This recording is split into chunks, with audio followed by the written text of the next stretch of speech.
Like many other New Zealanders, we headed off to the Cook Islands for a week getaway in chase of some nice blue water and hopefully shoot a few fish to eat.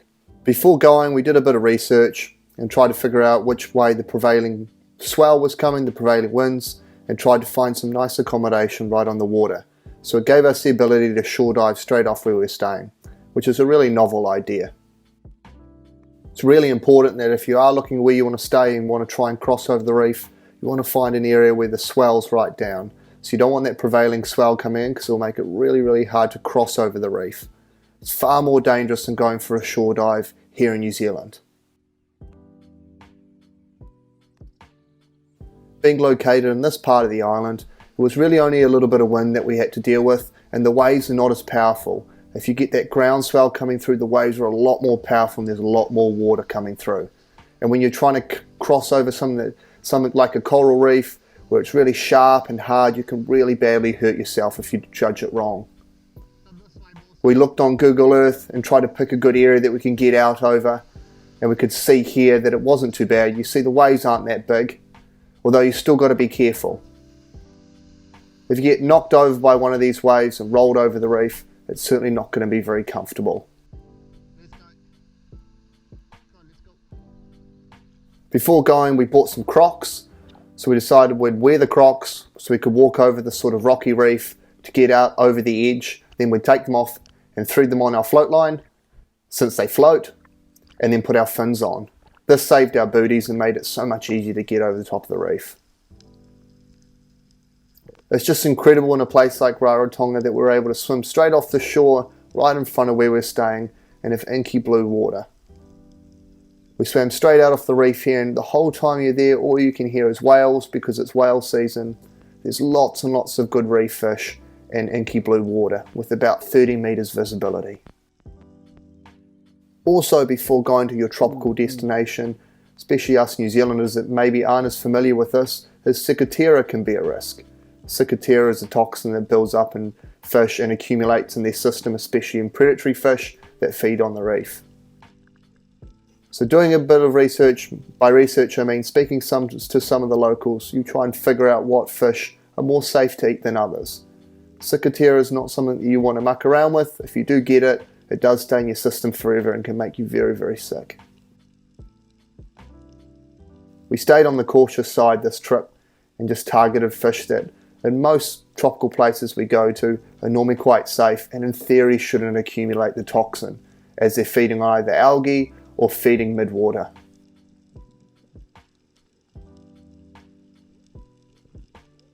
These surgeon fish and those drummers swimming around are a really good option to go for. Most of your surgeon fish will be feeding in mid-water, small mouths.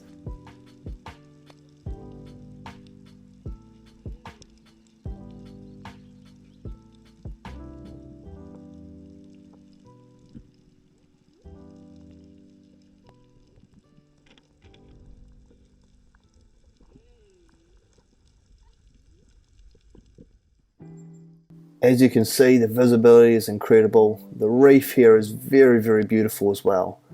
When you find those nice coral sort of fan stuff like this on the bottom, it's normally a good place to start diving. A lot of the fish will live under those coral fans and then of course attract other fish as well.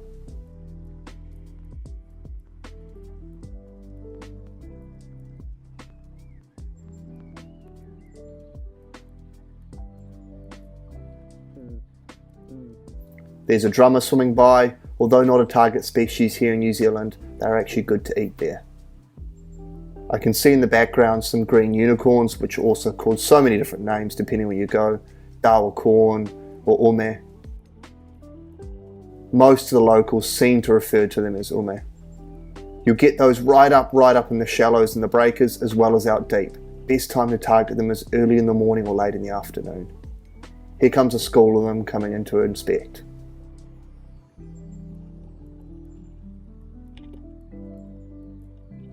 The good thing about spearing these fish is if you do shoot them, no matter where you hit them, the shaft will tend to hold on as they have really strong leathery skin.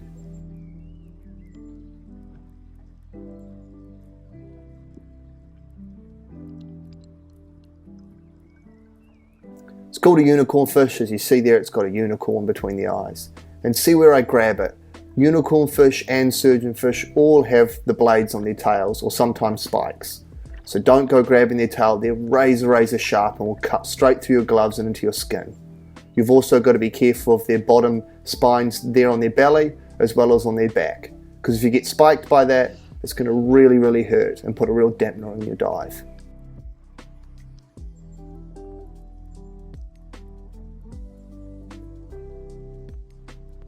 It's really enjoyable and novel being able to go spear some fish for dinner, especially doing it right in front of your house. Again, you'll see there's a lot of surgeons in mid-water. You can sort of characterize these fish together, being able to eat most of them. I'll probably stay away of some of the strange ones right up in the shallows, but these ones out deeper are less likely to have something like ciguatera.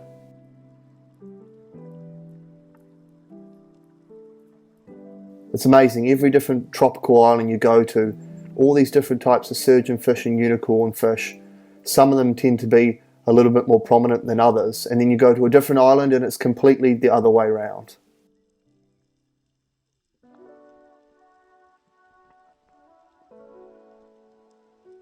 The small blue surgeon that's coming in is more of a common surgeon that you see that comes out of deep water. Most of the time you won't get big ones in shallow unless it's a nice drop off. As it turns out, these were one of our favourites to eat during the whole trip. They had beautiful white flesh.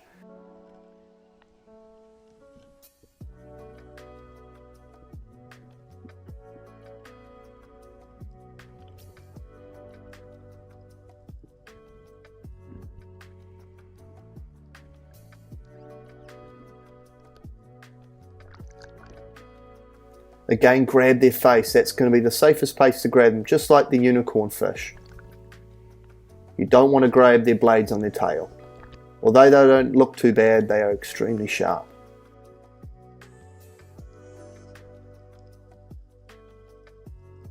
Being out towards the reef edge like this, we've always got the flasher running, as you never know what might come past.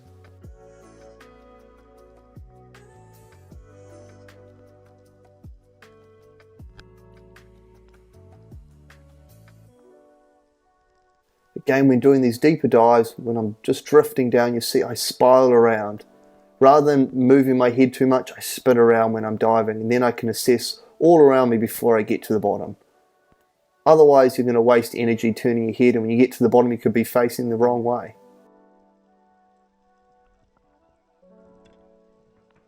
This is really beautiful country and ideal for so many different species.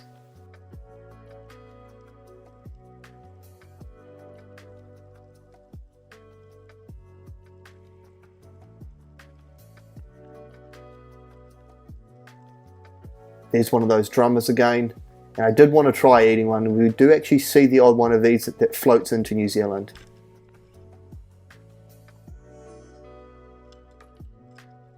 They're commonly eaten all through the tropics and have all sorts of different names, just like the surgeonfish. I think the locals call these pipi, P-I-P-I.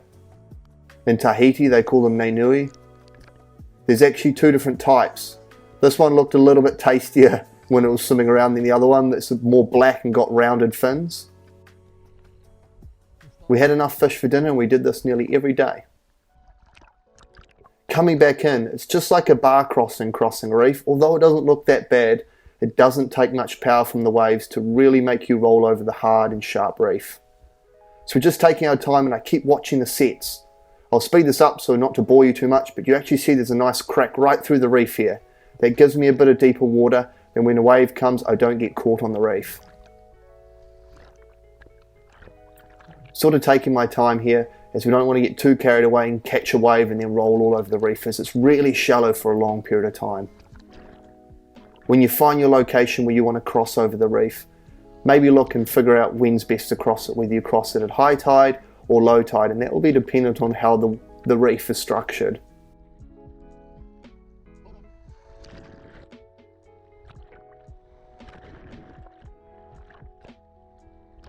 Obviously we didn't just go shore diving, that was just something to do in between our trips out on the boat. We pre-booked some charters before we got there to make sure that we had some options to get out. We booked with Akura Charters and our skipper was Buff. I can't highly recommend how great of a skipper he was too. It's incredible going out here because every single day there was whales everywhere. You'd see whales when you're driving around in the car. As soon as you went on the boat, there was whales just out of the harbour. It was really beautiful, and they'd even swim past us every day as well. The whole time you're diving, all you can hear is whale song.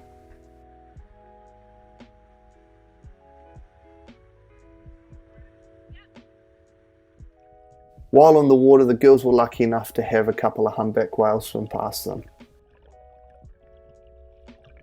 This was not an uncommon sight, as even when we were diving the reef, often they'd swim past.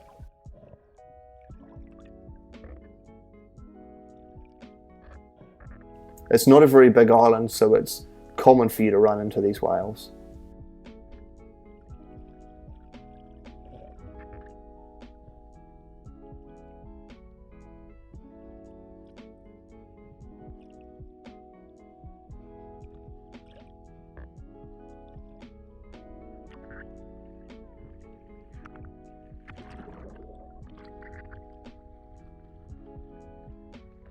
The girls were lucky enough to get a synchronised swimming performance from the whales, and they kept us entertained most of the days.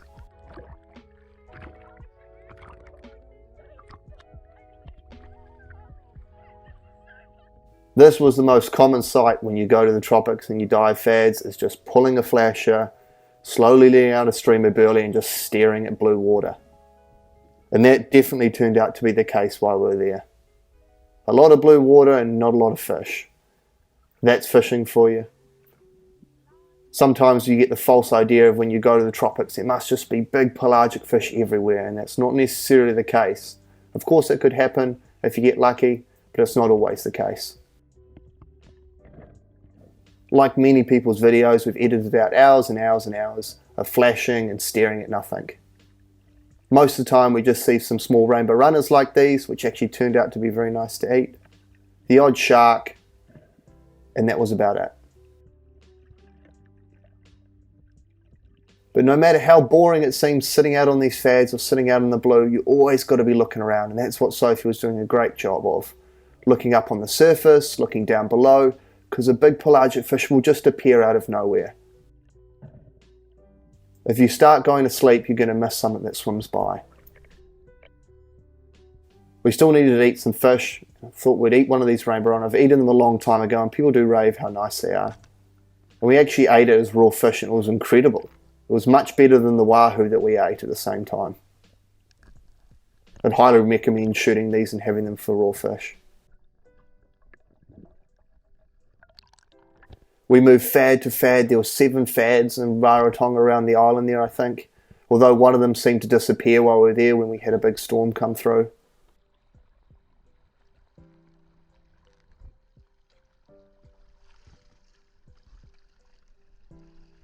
On the days that we really didn't see too much on the fads, Buff had his own secret spots on the reef that we could dive that were really nice to pick up a couple of the big surgeons, and there was lots of Dogtooth Tuna there.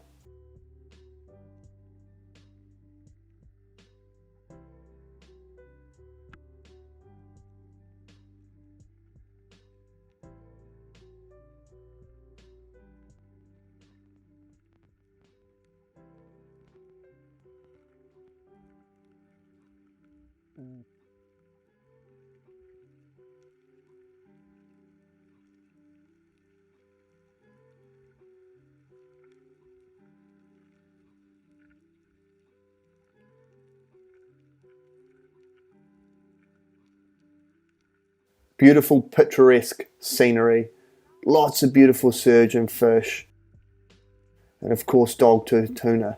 There was a steady stream of these coming through this spot, and if you can get down to the bottom, they'd swim right up to you. There's a really nice sized one at the back there that we came in to inspect quite a few times. Although the feedback we sort of got from Buff and some of the locals, some of the big Dogtooth Tuna would have risk of getting cicatera, and I wasn't going to test that theory out.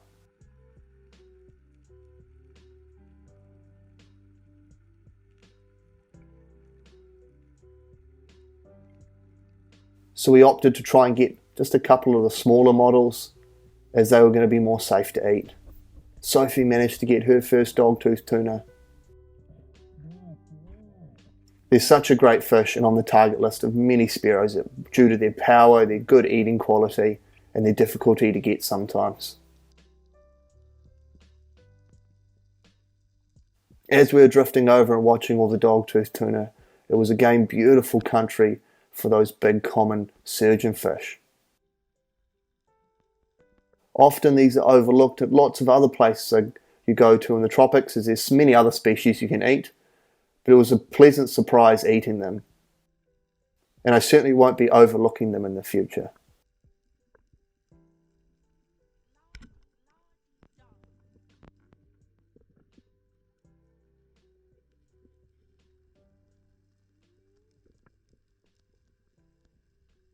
In the late afternoon, they tend to come right out from the deep. No matter where you are in the tropics, they do tend to associate themselves with drop-offs, and they'll move in with the fading light to come in shallower. Again, see the blades on their tail. Although they look pretty, those are really sharp.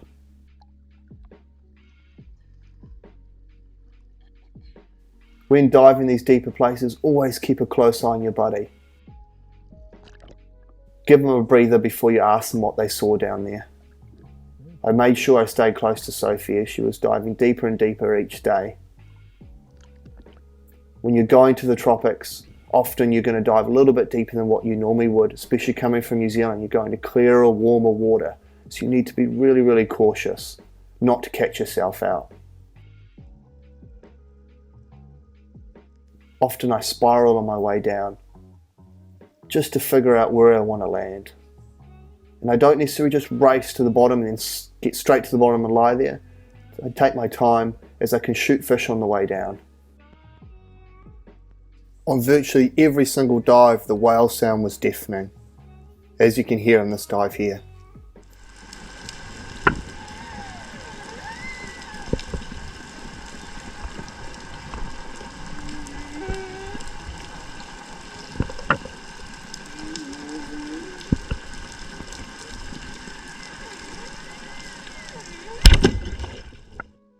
Although different colours, these are all the same species. Sometimes they'll look blue, sometimes they'll look brown, sometimes they'll look black.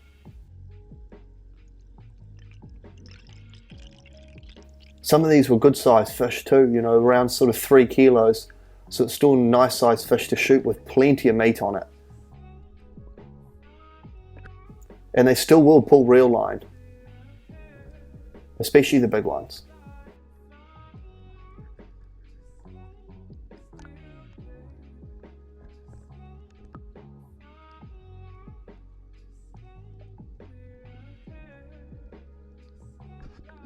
I was wondering what this one was doing down here. It's sort of acting funny with all the other ones swimming around it, and it was one that Dan had lost earlier. He must have hit the spine and the flopper didn't quite open and came straight back out. So I made sure I went down to go get it.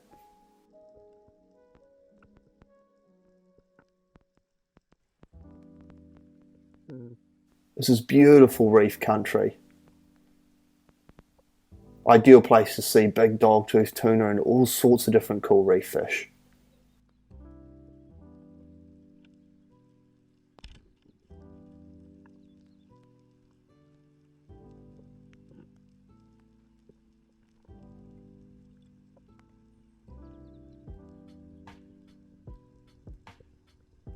Although the pelagic fish weren't really going off and we were really enjoying the reef diving, we wanted to make sure we put a really good effort in, so we booked another day out on the charter, 4 days in total, to go check the fads. Deploying the flasher again and trying to stay positive. Always making dives, looking around, keep that flasher working constantly, as you never know when this might happen. Just as we got in the water, a wahoo turned up, swimming up to the flasher, and Sophie put in a good shot on it.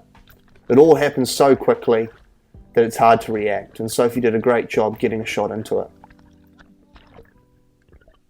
But like all these big pelagic fish, or medium-sized to big pelagic fish out in open water like this, you let your gear do the work. They're not going to tangle in the reef, so you don't want to put too much pressure on the line, especially something like a wahoo that'll pull the shaft. Here I just want to make sure that there's no pressure on the float. Float's getting tangled up with someone else's line. We're just going to let the float and the gannet bungee do the work. These gannet bungees are great because they're going to stretch and allow the fish a little bit of play and not put too much pressure to pull the shaft out. Let the fish wear itself out rather than put too much pressure on it. Of course, there was a bit of desperation to make sure we got this one fish that we'd seen the whole time while on the fads. So I needed to get down and get another shot into it. We could see the spear wasn't the whole way through, so we needed to get another spear into it.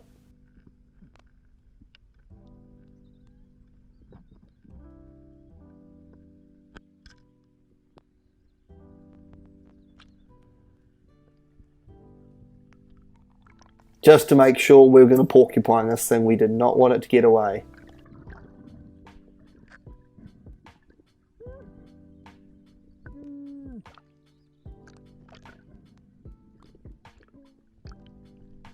I'm not sure who was happier. I'm pretty sure I was happier than Sophie was, and she was the one who shot it.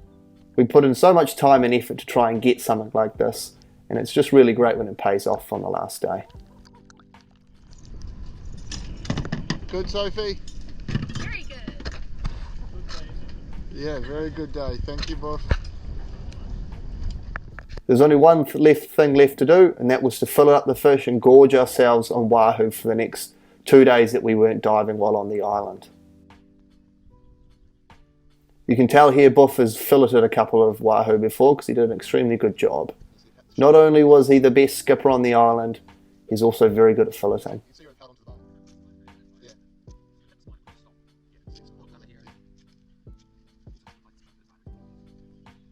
Wahoo's a great fish because you can have it so many different ways as well. It's actually quite similar to kingfish that we have here in New Zealand. And of course, you can feed the GTs while doing it. Little do we know at this point that we're about to come home and go straight into lockdown, as we've timed our vacation absolutely perfect. Hopefully we'll be back there soon.